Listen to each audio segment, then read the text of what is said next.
माँ शारदे को नमन। आप सभी को मेरा प्रणाम। आज हमारे राष्ट्र भारत का गणतंत्र दिवस है।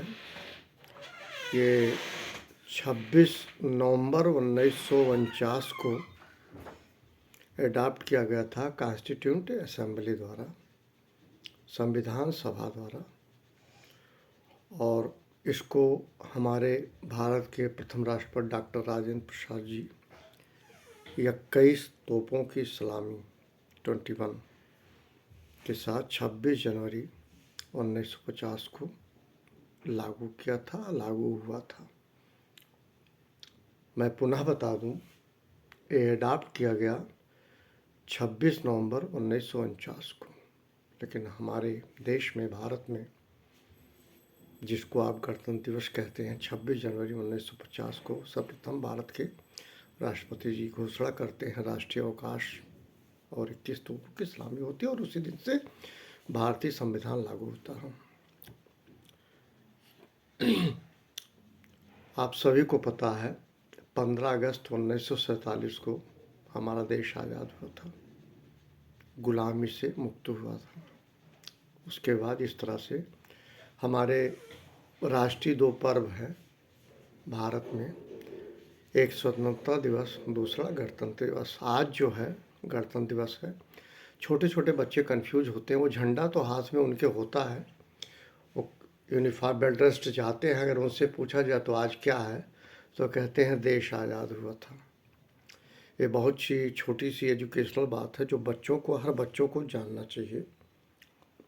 और जहाँ तक संविधान या व्यवस्था या गणतंत्र को जनतंत्र भी कह सकते हैं, प्रजातंत्र भी कह सकते हैं, लोकतंत्र भी कह सकते हैं, क्योंकि जनता प्रतिनिधि को चुनती है। वो प्रतिनिधि जो हमारे देश के कानून व्यवस्था को या अन्य चीज़ों को संभालते हैं। राज की सत्ता होती है जनसाधारण के हाथ में ही है, और वो जो है सामूहिक रूप से अपने प्रतिनिधि को निर्वाचित करते हैं, और उनके द्वारा शासन एवं न्याय का जो है दोनों क्रियान्वयन होता है उन लोगों के द्वारा जो प्रतिनिधि हैं। तो कुल मिला के ये जो है गणतंत्र दिवस इस बात का उद्योतक है कि हमारा देश जनसाधारण से चलता है। जनसाधारण के प्रतिनिधियों के माध्यम से सब तो नहीं चला सकते, तो जनसाधारण निर्वाचित करते हैं। वो निर्वाचित जाके लोकसभा, राज्यसभा या राज्य, सबकी सत्ता, राष्ट्र की भी सत्ता, प्रदेशों की सत्ता, सब मतलब सारी सत्ता उनके द्वारा चलाई जाती है। ये एक बात है गणतंत्र दिवस का।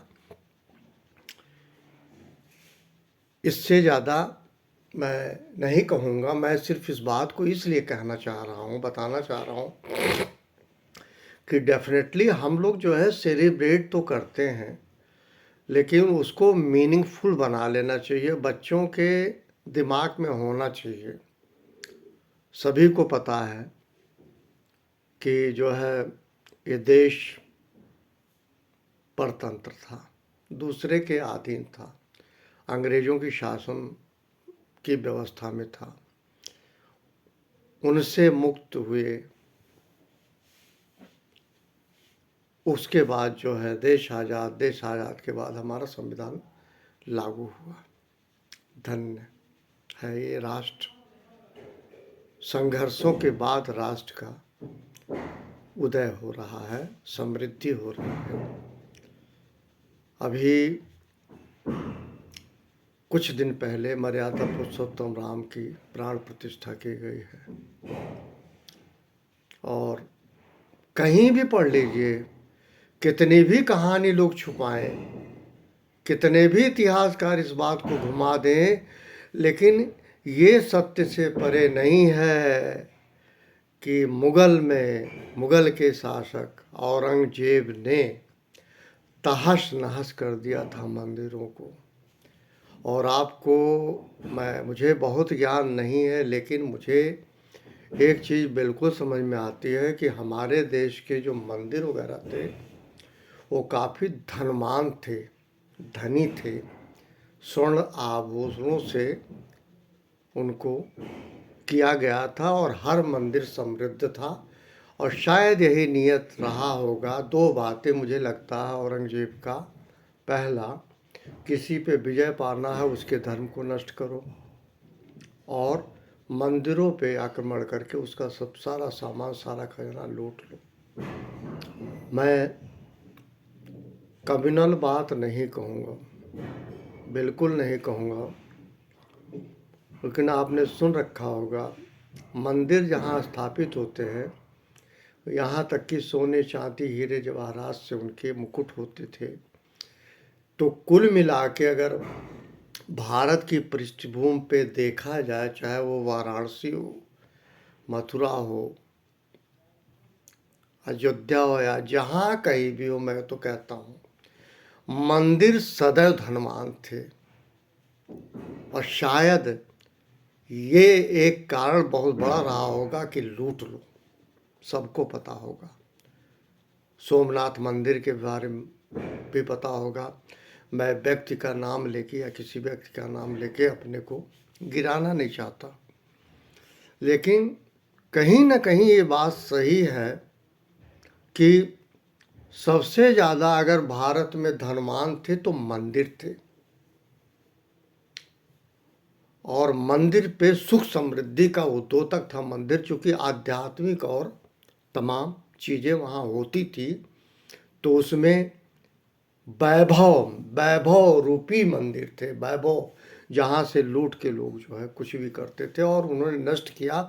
और कहीं ना कहीं औरंगजेब को ये रहा होगा कि हम किसी को अगर नीचा दिखाना है उसके धार्मिक उस पर रोक लगाएं, या उनके धार्मिक जो भी पृष्ठभूमि है उसको नष्ट कर दें। मैं इससे ज़्यादा नहीं कहना चाह रहा हूँ आज गणतंत्र दिवस के मौके पे। पर एक बात ज़रूर कहूँगा कि हम जो कुछ खोए थे, 400-500 बरस कहते हैं, 495 बरस कहते हैं, हम वो सब कुछ पा रहे हैं, ससम्मान पा रहे हैं। इसी बात का भारत समृद्ध का उद्योतक है, जो निरंतर आप देख रहे हैं, आपके सम्मुख है। इन्हीं शब्दों के साथ बजरंगबली सबका कल्याण करे, भगवान राम सबका कल्याण करें, मैं यही कहूँगा। क्योंकि हम हिंदू लोग,